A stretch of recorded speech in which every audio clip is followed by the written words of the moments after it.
Güneşim kayboldu, kalp vuruldu, aşk tutuldu. Ne kadar saklasam, suskus olsam yok olur mu? Aşığım, aşığım, çok fena aşığım dersem uzaklaşırsa, ardına bakmadan, karşıma çıkmadan düş olup kaybolursa. Aşığım, aşığım, çok fena aşığım dersem uzaklaşırsa, ardına bakmadan, karşıma çıkmadan düş olup kaybolursa.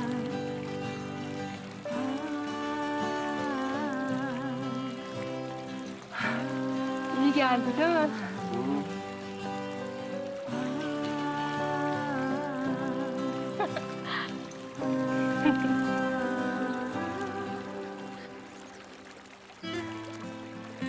Ne kadar güzel gülüyorsun.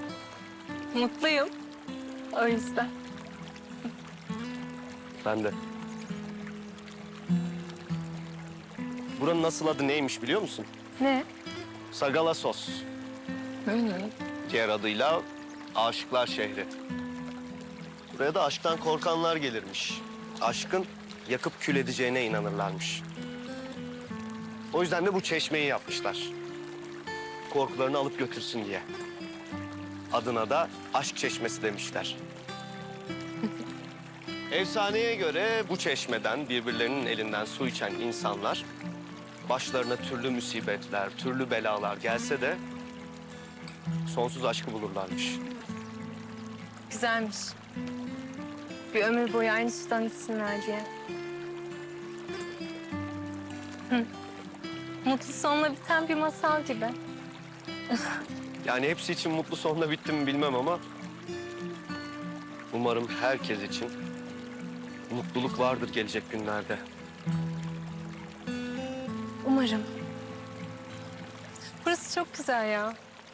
Isparta, Eğirdir, Sagalassos. Yani aşk şehri. Çok güzel. İyi ki geldin. İyi ki kaldın.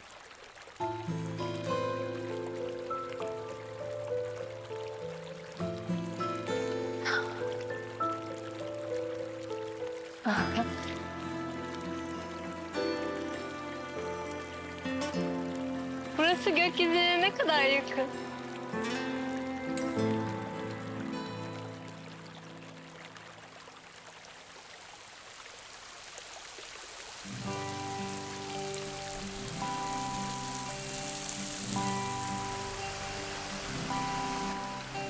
Güneşim kayboldu, kalp vuruldu, aşk tutuldu.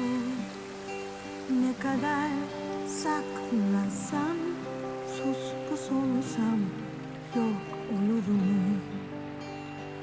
Aşığım, aşığım, çok fena aşığım dersem uzaklaşırsa, ardına bakmadan, karşıma çıkmadan düş olup kaybolursa. Aşığım, aşığım, çok fena aşığım dersem uzaklaşırsa, ardına bakmadan, karşıma çıkmadan düş olup kaybolursa.